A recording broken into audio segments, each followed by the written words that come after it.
Madrid, invierno de 1933. Un joven ingeniero de caminos revisa planos sobre una mesa de madera gastada en una oficina ministerial. La luz invernal entra oblicua por las ventanas altas.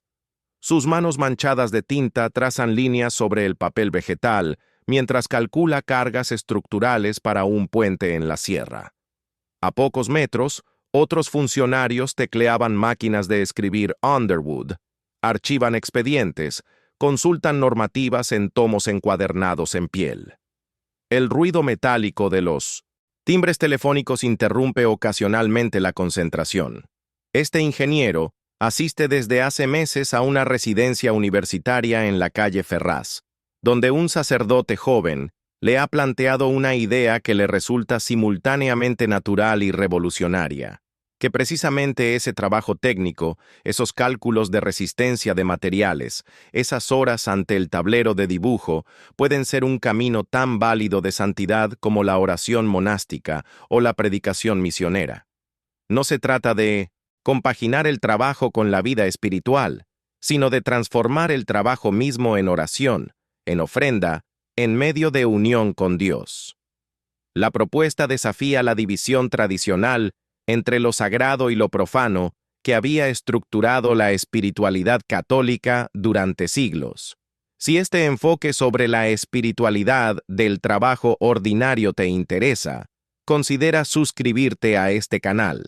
Activar la notificación te permitirá seguir esta exploración documental sobre cómo el Opus Dei desarrolló su comprensión del trabajo como camino de santificación. La pregunta histórica que articula este episodio es precisa. ¿Cómo se construyó entre 1930 y 1970 una teología y una pedagogía espiritual que situaron el trabajo profesional ordinario como eje de la santificación en el Opus Dei? No se trata de analizar la totalidad de la institución ni su evolución posterior, sino de comprender el proceso mediante el cual una idea aparentemente simple adquirió densidad doctrinal, estructura formativa y alcance global en esas 4 décadas.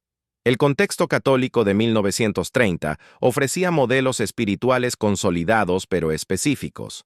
La vida religiosa clásica proponía la renuncia al mundo mediante votos solemnes y vida comunitaria. Las congregaciones activas del siglo XIX habían desarrollado apostolados educativos, sanitarios o asistenciales, pero mantenían la estructura conventual. Los terciarios franciscanos o dominicos adaptaban la espiritualidad de las órdenes a la vida laical, pero como derivación. Las cofradías y asociaciones piadosas promovían devociones específicas. Existía una rica tradición de espiritualidad laical, especialmente en ambientes como la Acción Católica, pero la santidad plena seguía asociándose a estados de vida específicamente religiosos. El trabajo aparecía en la reflexión católica primordialmente bajo categorías sociales y éticas: dignidad del trabajador, justicia salarial, derechos laborales. La doctrina social de la Iglesia, desde Rerum Novarum de León XIII en 1891, había abordado el trabajo como realidad social que requería ordenamiento justo, no como medio de santificación personal. José María Escrivá de Balaguer, ordenado sacerdote en Zaragoza en 1925, llegó a Madrid en 1927 para realizar estudios de doctorado en Derecho. Su actividad pastoral se concentró inicialmente en enfermos y marginados, especialmente en hospitales y barrios pobres de la capital. Los testimonios de quienes lo conocieron en esos años mencionan su dedicación a catequizar y asistir espiritualmente a personas en situaciones precarias. El 2 de octubre de 1928, durante un retiro espiritual en la residencia de los Paules en García de Paredes, experimentó lo que describió posteriormente como una comprensión definitiva de lo que Dios le pedía: promover la búsqueda de santidad entre personas que permanecían en el mundo, ejerciendo profesiones ordinarias. La documentación disponible sobre ese momento es limitada y proviene principalmente de su propio testimonio posterior, recogido en apuntes personales y conversaciones. Los años siguientes fueron de tanteo formativo. Escrivá no disponía de un modelo institucional previo que replicar. Entre 1928 y 1936, su trabajo consistió fundamentalmente en dirigir espiritualmente a estudiantes y jóvenes profesionales en Madrid, primero de forma dispersa y luego en una residencia universitaria que dirigió en la calle Ferraz desde 1933. La Academia de Buillá, como se denominó, ofrecía alojamiento a estudiantes, pero su propósito formativo excedía lo académico. Allí, en conversaciones personales, retiros mensuales y charlas formativas, Escrivá comenzó a articular su comprensión del trabajo como camino espiritual. La idea central era teológicamente arriesgada en su radicalidad, que el trabajo profesional bien hecho, santificado mediante la intención recta y la perfección técnica, poseía valor sobrenatural directo. No se trataba de ofrecer el trabajo a Dios como acto piadoso añadido, sino de comprender el trabajo mismo como lugar de encuentro con Cristo. Esta comprensión implicaba varias consecuencias doctrinales. Primera, la división entre vida espiritual y vida profesional quedaba superada. No había dos vidas paralelas, sino una única existencia cristiana. Segunda, la perfección profesional adquiría dimensión moral y espiritual. Chapucear en el trabajo no era solo falta técnica, sino infidelidad espiritual. Tercera, el trabajo ordinario de un agricultor, un médico o un comerciante poseía la misma dignidad santificadora que la acción litúrgica de un sacerdote. Cuarta, la santidad dejaba de ser estado excepcional alcanzable solo en condiciones especiales para convertirse en llamada universal realizable en cualquier circunstancia profesional. La guerra civil interrumpió brutalmente este desarrollo inicial. Entre 1936 y 1939, Escrivá permaneció oculto en Madrid, primero en diversas viviendas particulares y luego en la legación de Honduras. La persecución religiosa hizo imposible cualquier actividad formativa organizada. Los contactos con los primeros miembros del Opus Dei se redujeron a encuentros clandestinos ocasionales. En octubre de 1937, Escrivá cruzó a pie los Pirineos hacia la zona nacional, estableciéndose posteriormente en Burgos. La guerra dispersó al pequeño grupo formado en Madrid. Algunos murieron. Otros quedaron en el bando republicano, otros se incorporaron al Ejército Nacional. La continuidad institucional quedó prácticamente interrumpida. La reconstrucción comenzó en 1939. Escrivá regresó a Madrid y retomó la dirección espiritual de quienes habían sobrevivido. El contexto de la España de posguerra ofrecía simultáneamente dificultades y oportunidades. La destrucción material y moral del país requería reconstrucción en todos los ámbitos. La Iglesia gozaba de posición privilegiada en el nuevo régimen, pero esto generaba también tensiones entre diferentes sensibilidades católicas.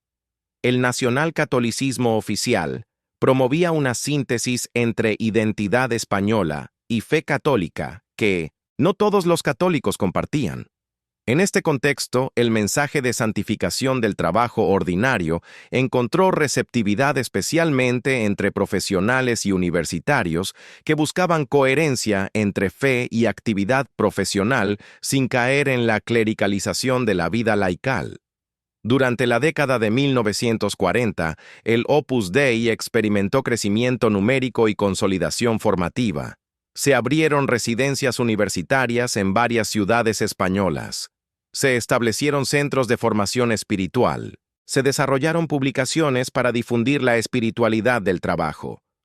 La labor formativa seguía una metodología específica. Cada miembro recibía dirección espiritual personal regular, en la cual se examinaba no solo la vida de oración, sino también el modo concreto de vivir el trabajo profesional. Se organizaban círculos de formación doctrinal, donde se estudiaba teología, espiritualidad y pensamiento social católico. Se promovían retiros mensuales y un retiro anual de varios días. Se fomentaba el apostolado personal. Cada miembro debía procurar acercar a otros al Opus Dei mediante la amistad y el ejemplo profesional. La pedagogía espiritual del trabajo desarrollada en estos años contenía elementos específicos. Primero, la santificación del trabajo requería competencia profesional. La mediocridad técnica se consideraba incompatible con la donación total a Dios. Se esperaba que los miembros del Opus Dei fueran profesionales excelentes, no por ambición mundana, sino por coherencia espiritual. Segundo, el trabajo debía realizarse con presencia de Dios. Se promovían prácticas de oración breve durante la jornada laboral, jaculatorias, ofrecimiento de tareas concretas, examen de intención. El objetivo era mantener la conciencia de que cada acto profesional poseía dimensión sobrenatural. Tercero, el trabajo debía orientarse al servicio. La competencia profesional no buscaba éxito personal, sino capacidad de servir mejor a la sociedad. Cuarto, el trabajo debía vivirse con espíritu de filiación divina. Las dificultades laborales, los fracasos profesionales, las tensiones con colegas, se comprendían como providencia educativa de Dios Padre. La formación intelectual acompañaba esta pedagogía espiritual. Los miembros del Opus Dei estudiaban teología dogmática y moral para fundamentar doctrinalmente su vida espiritual. Leían obras de espiritualidad clásica y moderna. Se les animaba a conocer el pensamiento social católico y la doctrina de la Iglesia sobre cuestiones temporales. Esta formación buscaba evitar tanto el espiritualismo desencarnado como el activismo secularizado. El trabajo santificado requería síntesis entre competencia profesional, rigor intelectual y densidad espiritual. En 1943, Escrivá fundó la Sociedad Sacerdotal de la Santa Cruz, rama sacerdotal del Opus Dei, formada por miembros que accedían al sacerdocio procedentes de la condición laical. Esta fundación resultaba coherente con la comprensión del trabajo ordinario como camino de santidad. Si cualquier trabajo podía santificarse, también el ministerio sacerdotal debía comprenderse como trabajo profesional específico, no como estado ontológicamente superior. Los sacerdotes del Opus Dei no procedían de seminarios diocesanos, sino de profesiones civiles. Habían sido ingenieros, médicos, abogados, profesores. Accedían al sacerdocio tras años de vida profesional laical, y esta experiencia marcaba su comprensión del ministerio. Para ellos el sacerdocio era también trabajo, ordinario susceptible de santificación, mediante la perfección profesional y la intención recta. Durante los años 40 y 50, Escrivá desarrolló mediante predicación oral y escrita la teología del trabajo que sustentaba esta pedagogía espiritual. Sus homilías y meditaciones, recogidas posteriormente en libros como Camino, Santo Rosario y otras publicaciones, contenían referencias continuas al trabajo. Algunas fórmulas se repetían: tu trabajo, tu vida corriente, son materia de santidad. Has de santificarte en tu trabajo, santificarte con tu trabajo y santificar tu trabajo. El trabajo es uno de los quicios sobre los que se sustenta la espiritualidad del Opus Dei. Estas fórmulas sintetizaban una comprensión teológica más compleja. La fundamentación teológica se apoyaba en varias fuentes bíblicas y patrísticas. El Génesis presentaba el trabajo como dimensión constitutiva de la condición humana anterior al pecado. Dios colocó al hombre en el jardín para cultivarlo. El trabajo no era maldición, sino vocación original. Los evangelios mostraban a Cristo trabajando durante décadas como artesano en Nazaret, antes de iniciar su predicación pública. Esta vida oculta de trabajo ordinario poseía valor redentor tanto como la predicación y la pasión. San Pablo trabajaba como fabricante de tiendas mientras evangelizaba y exhortaba a los cristianos a trabajar con sus manos. La tradición patrística había valorado el trabajo, aunque frecuentemente en contextos monásticos. La espiritualidad benedictina asignaba al trabajo manual función formativa y comunitaria, pero la comprensión del trabajo ordinario extramonástico como medio de santificación para laicos no había sido desarrollada sistemáticamente. Escrivá conectaba esta valoración del trabajo con la doctrina del sacerdocio común de los fieles. El Concilio Vaticano II formularía posteriormente con claridad que todos los bautizados participan del sacerdocio de Cristo, distinguiendo entre sacerdocio ministerial y sacerdocio común. Escrivá anticipaba esta comprensión al afirmar que los laicos, mediante el bautismo, poseían capacidad de ofrecer a Dios su vida entera como sacrificio espiritual. El trabajo ordinario constituía la materia privilegiada de esta ofrenda sacerdotal laical. El cristiano convertía su despacho, su taller, su aula, su consulta médica, en altar donde ofrecía continuamente el sacrificio de su actividad profesional unido al sacrificio de Cristo. Esta teología del trabajo implicaba consecuencias prácticas que se fueron desarrollando durante las décadas de 1940 y 1950. La primera consecuencia afectaba a la elección profesional. Si el trabajo era camino de santidad, la elección de profesión adquiría dimensión vocacional. No se trataba simplemente de elegir una carrera rentable o prestigiosa, sino de discernir dónde podía cada persona servir mejor y santificarse más plenamente. La dirección espiritual incluía orientación profesional. Los directores espirituales del Opus Dei ayudaban a los jóvenes a discernir qué estudios emprender, qué trabajos aceptar, qué proyectos profesionales desarrollar.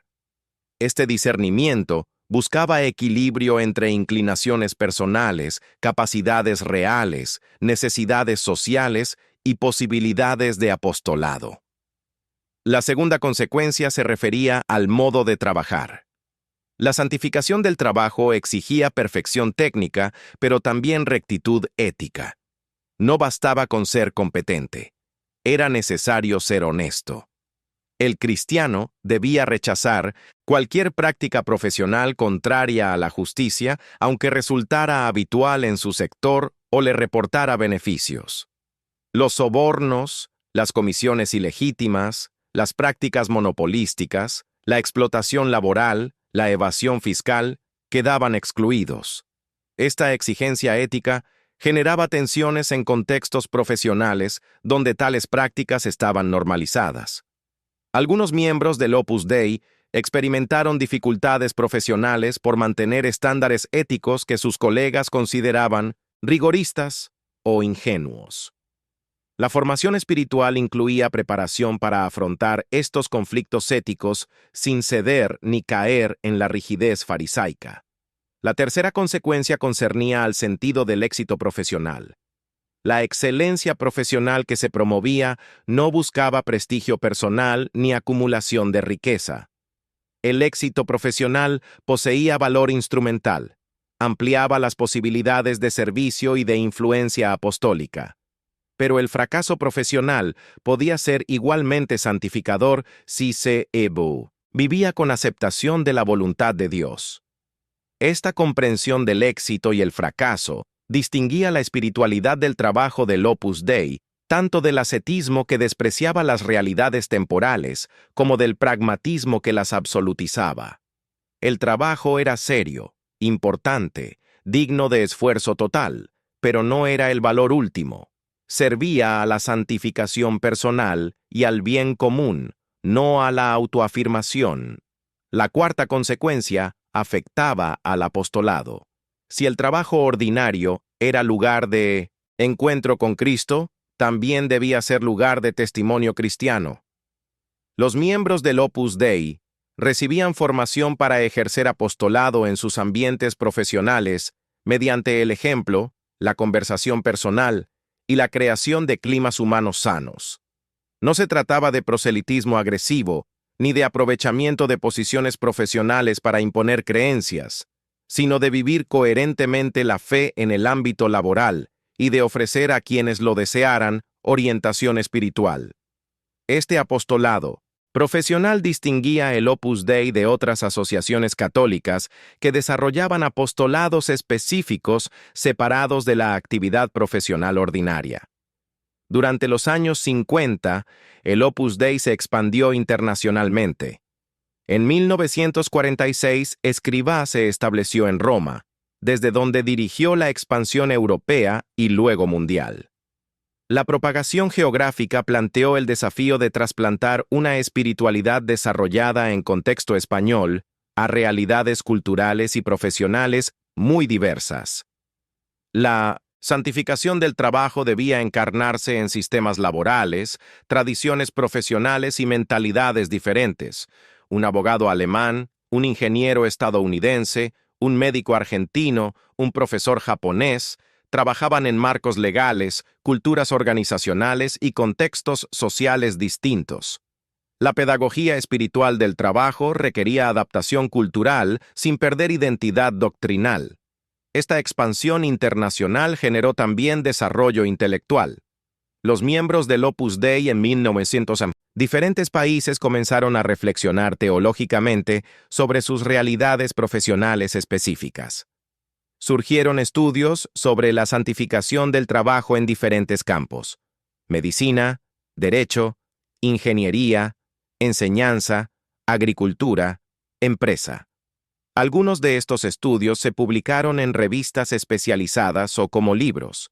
Se estableció una revista de pensamiento, Nuestro Tiempo, que abordaba cuestiones culturales, sociales y profesionales desde perspectiva cristiana.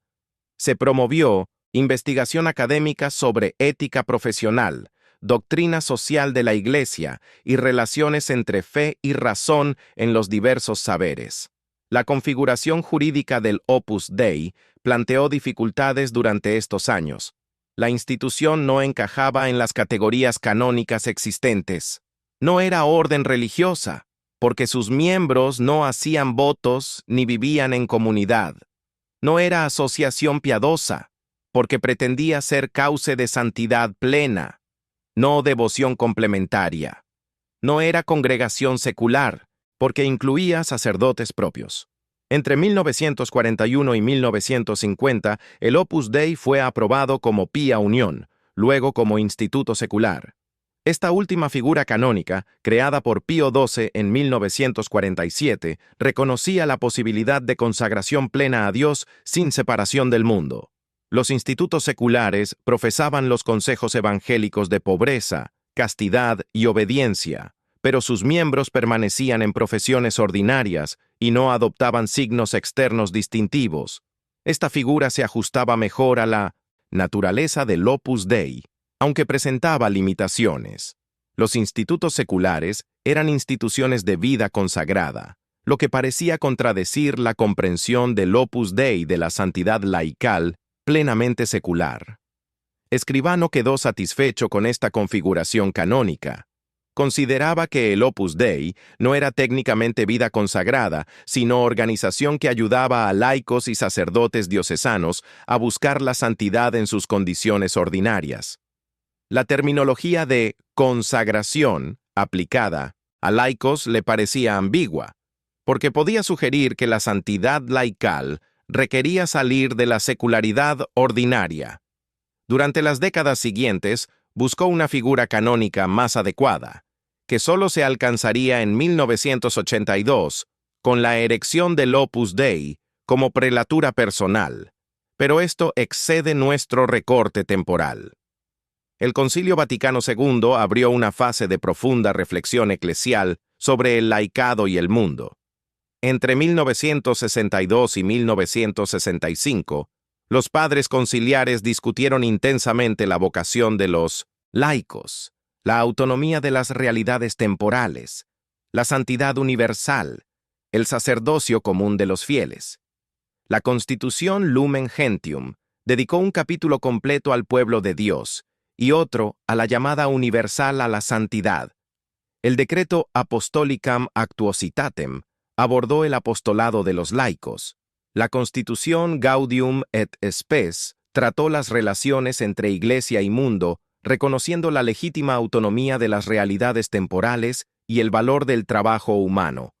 Las enseñanzas conciliares resonaban con la espiritualidad del trabajo desarrollada por el Opus Dei durante las décadas anteriores.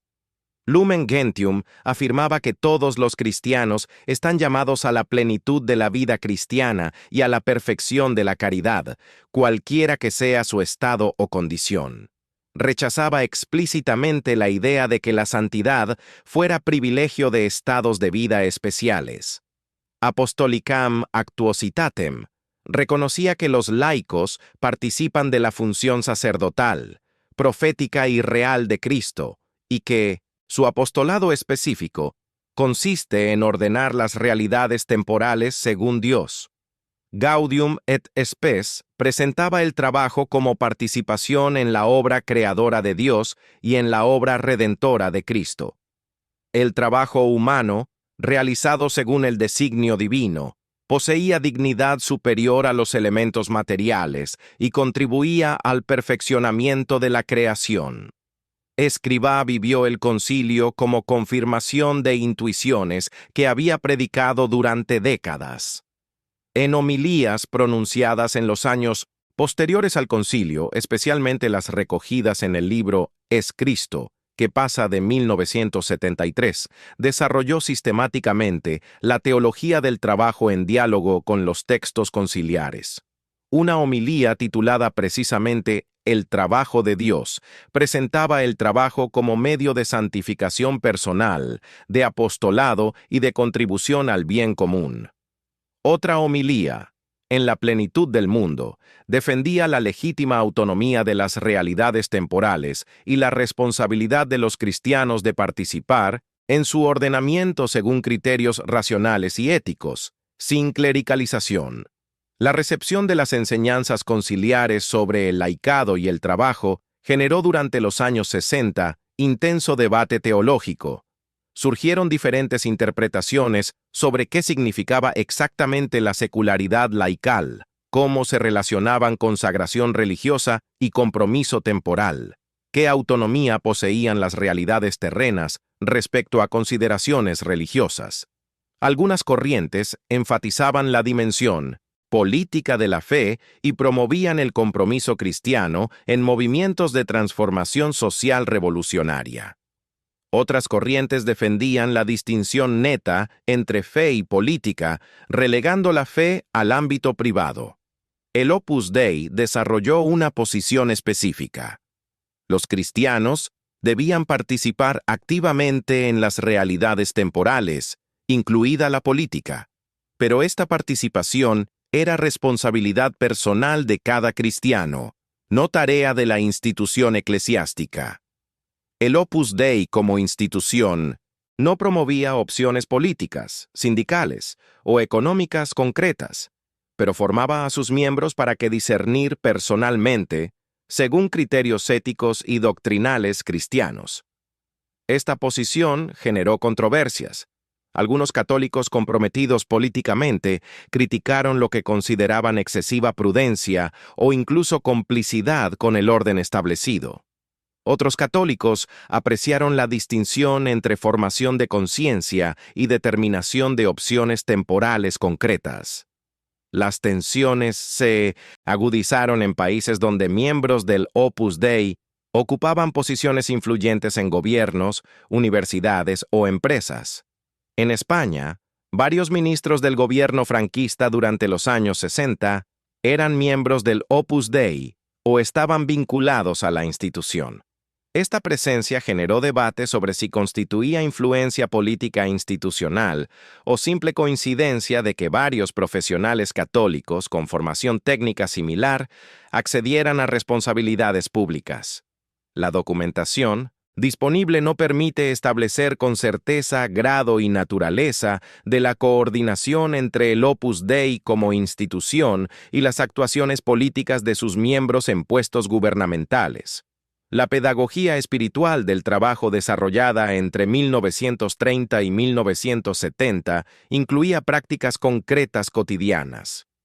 Los miembros del Opus Dei comenzaban el día ofreciendo toda su jornada a Dios mediante una oración breve.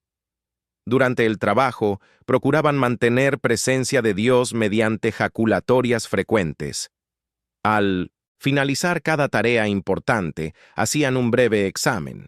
Se había realizado bien técnicamente, se había mantenido la rectitud de intención, se habían aprovechado las ocasiones de servicio y apostolado. Al terminar la jornada laboral, dedicaban tiempo a oración personal, lectura espiritual y eventualmente apostolado. Esta estructura pretendía integrar trabajo y oración sin confundirlos ni separarlos. El trabajo no sustituía a la oración formal, pero se vivía como oración. La oración formal no evadía del trabajo, sino que lo iluminaba y orientaba. La vida comunitaria complementaba el trabajo profesional individual. Los miembros del Opus Dei residentes en centros de la institución compartían vida familiar, comidas, conversación, celebraciones. Los miembros no residentes acudían regularmente a centros para formación espiritual y convivencia. Esta vida comunitaria buscaba crear ambiente de apoyo mutuo y de intercambio de experiencias profesionales. Los médicos aprendían de los abogados, los ingenieros de los profesores, los empresarios de los agricultores. Esta interdisciplinariedad enriquecía la comprensión del trabajo como realidad humana compleja y diversa. La formación profesional recibía atención específica. El Opus Dei promovió desde temprano la creación de escuelas de formación profesional para jóvenes con recursos económicos limitados. Estos centros ofrecían capacitación técnica de calidad en oficios diversos: mecánica, electricidad, carpintería, hostelería. El objetivo era doble: proporcionar a jóvenes de familias modestas competencia profesional que les permitiera ganarse la vida dignamente, y transmitir la espiritualidad del trabajo a sectores sociales que las élites universitarias. Esta labor educativa expresaba la convicción de que la santificación del trabajo concernía tanto al obrero especializado como al profesional universitario. Durante los años 60, el desarrollo económico español y de otros países generó nuevos desafíos a la espiritualidad del trabajo. La sociedad de consumo, la masificación urbana, la tecnificación creciente, la movilidad laboral, transformaron las condiciones del trabajo. El trabajo dejó de ser frecuentemente actividad artesanal o profesional relativamente autónoma para convertirse en tarea especializada dentro de organizaciones complejas. El trabajador individual controlaba cada vez menos el proceso productivo completo. Esta transformación planteaba preguntas. ¿Cómo santificar un trabajo fragmentado, repetitivo, enajenante? ¿Cómo mantener sentido del servicio en estructuras burocráticas impersonales? ¿Cómo ejercer responsabilidad ética cuando las decisiones se toman colectivamente? ¿Cómo cultivar excelencia profesional en sistemas que priorizan eficiencia cuantitativa? La reflexión sobre estas cuestiones generó durante los años 60 literatura espiritual específica.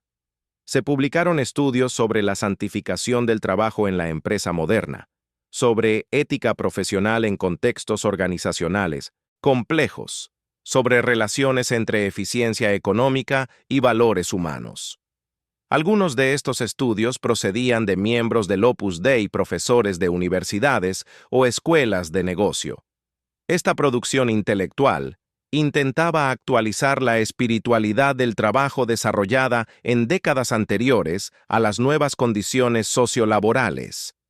En 1970, la doctrina del trabajo ordinario como camino de santidad se había consolidado como eje identitario del Opus Dei.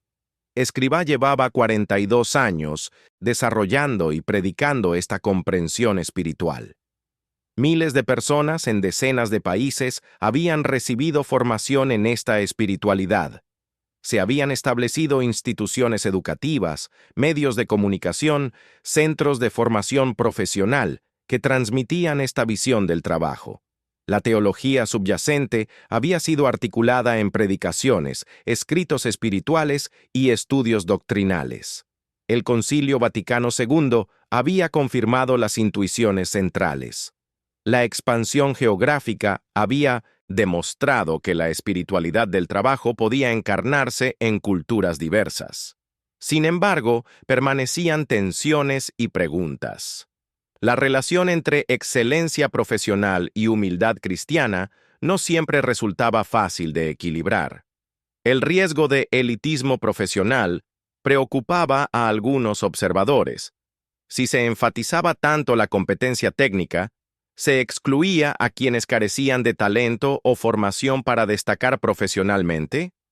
La respuesta del Opus Dei distinguía entre excelencia relativa y absoluta. Cada persona debía desarrollar al máximo sus capacidades, fueran estas grandes o modestas. La santificación del trabajo no exigía genialidad, sino honestidad, esfuerzo y rectitud de intención. Pero la práctica no siempre reflejaba esta teoría.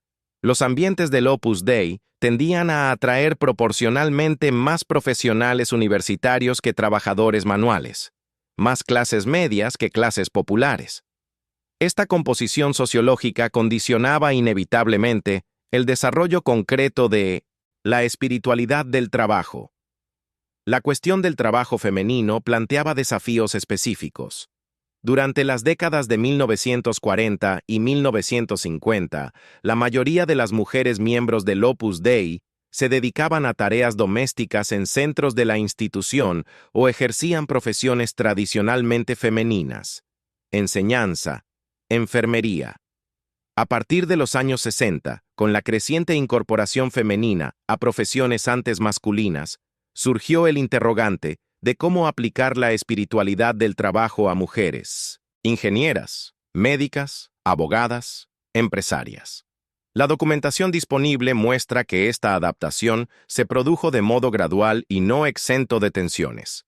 Escrivá defendió teóricamente la igualdad fundamental entre hombres y mujeres en la llamada a la santidad y en la capacidad de santificar cualquier trabajo honesto, pero algunos testimonios sugieren que en la práctica subsistían concepciones tradicionales sobre roles femeninos que limitaban la plena aplicación de estos principios. La relación entre trabajo y familia también requería elaboración. La espiritualidad del trabajo no podía ignorar que muchos cristianos trabajaban precisamente para mantener familias. El trabajo poseía dimensión de servicio familiar inmediata. Pero surgían conflictos cuando las exigencias profesionales competían con las responsabilidades familiares. ¿Debía un médico aceptar guardias nocturnas que le impedían cenar con su familia? ¿Debía un ejecutivo rechazar ascensos que exigían traslados perjudiciales para sus hijos? La dirección espiritual abordaba estos dilemas caso por caso, pero no existían respuestas universales. La santificación del trabajo requería integración con la santificación de la vida familiar, y esta integración dependía de circunstancias concretas que variaban continuamente. El significado del fracaso profesional también necesitaba profundización continua. La espiritualidad del trabajo promovía excelencia y esfuerzo, pero la vida laboral incluye inevitablemente fracasos, proyectos que no prosperan, negocios que quiebran, oposiciones no superadas, innovaciones rechazadas. ¿Cómo integrar espiritualmente estos fracasos sin caer en resignación pasiva ni en frustración amarga? La respuesta teórica distinguía entre fracaso culpable y fracaso inevitable. El fracaso derivado de negligencia, incompetencia voluntaria o inmoralidad contradecía la santificación del trabajo, pero el fracaso, a pesar del esfuerzo honesto y competente, podía vivirse como participación en la cruz de Cristo. Esta distinción teórica resultaba clara, pero su aplicación práctica exigía discernimiento espiritual que no todos poseían o ejercían adecuadamente. Algunos miembros del Opus Dei experimentaban culpa excesiva ante fracasos profesionales objetivamente inevitables. Otros racionalizaban fracasos realmente derivados de insuficiente preparación o dejadez. La cuestión del descanso y el ocio también requería atención. Si el trabajo era camino de santidad, el descanso podía parecer concesión a la debilidad. Pero la tradición cristiana había valorado siempre el descanso dominical y festivo como participación en el descanso divino del séptimo día de la creación. La espiritualidad del trabajo debía integrar armónicamente actividad y descanso, evitando tanto la idolatría del trabajo que agotaba a las personas como la vagancia que desperdiciaba el talento. Esta integración dependía de condiciones objetivas variables. El descanso necesario para un trabajador manual difería del requerido por un intelectual. Las responsabilidades familiares condicionaban la disponibilidad de tiempo libre. Las crisis profesionales podían exigir temporalmente dedicación extraordinaria. La dirección espiritual ayudaba a discernir el equilibrio adecuado en cada circunstancia, pero la presión cultural hacia el activismo a veces dificultaba este discernimiento. En 1970, Escrivá tenía 68 años. Había dedicado 42 años a desarrollar y difundir la espiritualidad del trabajo ordinario como camino de santidad. Viajaría durante los siguientes 5 años por diversos países predicando esta doctrina. En tertulias, encuentros universitarios y reuniones informales, respondería miles de preguntas sobre cómo vivir cristianamente el trabajo profesional en circunstancias concretas. Su predicación oral de estos años, recogida posteriormente en publicaciones como Conversaciones con Monseñor Escrivá de Balaguer, profundizaría temas ya tratados y abordaría cuestiones emergentes: secularización, pluralismo, libertad, responsabilidad personal en lo temporal. La consolidación de la espiritualidad del trabajo entre 1930 y 1970 había transformado una intuición inicial en doctrina articulada, pedagogía estructurada y experiencia vivida por miles de personas. El trabajo ordinario había pasado de ser realidad neutral o incluso obstáculo para la vida espiritual a constituirse en materia privilegiada de santificación. Esta transformación no se produjo mediante elaboración puramente teórica, sino a través de experimentación espiritual. Personas concretas intentaron vivir su trabajo profesional como camino de unión con Dios. Reflexionaron sobre esta experiencia, ajustaron prácticas, profundizaron comprensión teológica.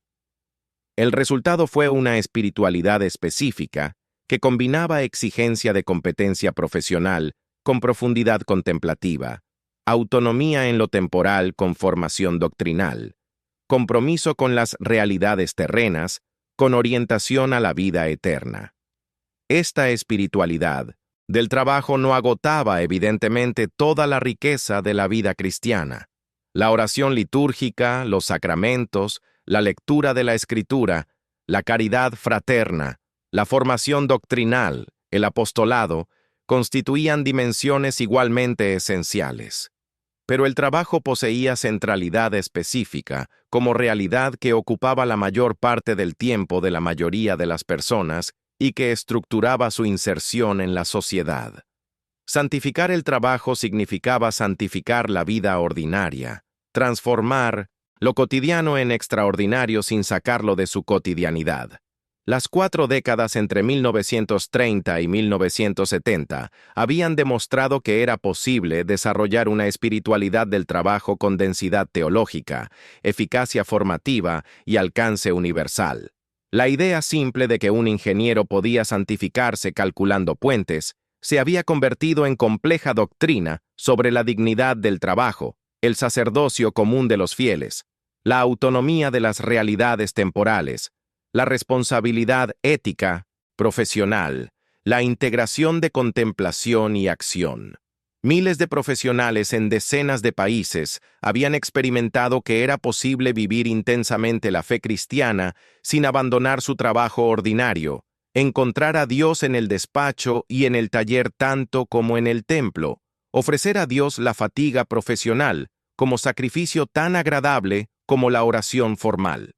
Este recorrido por la consolidación histórica de la espiritualidad del trabajo en el Opus Dei concluye aquí. Si esta aproximación documental te ha resultado valiosa, considera compartir tu reflexión en los comentarios. ¿Qué aspectos de la santificación del trabajo ordinario te parecen más relevantes para el cristianismo contemporáneo? La conversación continúa en nuestra comunidad.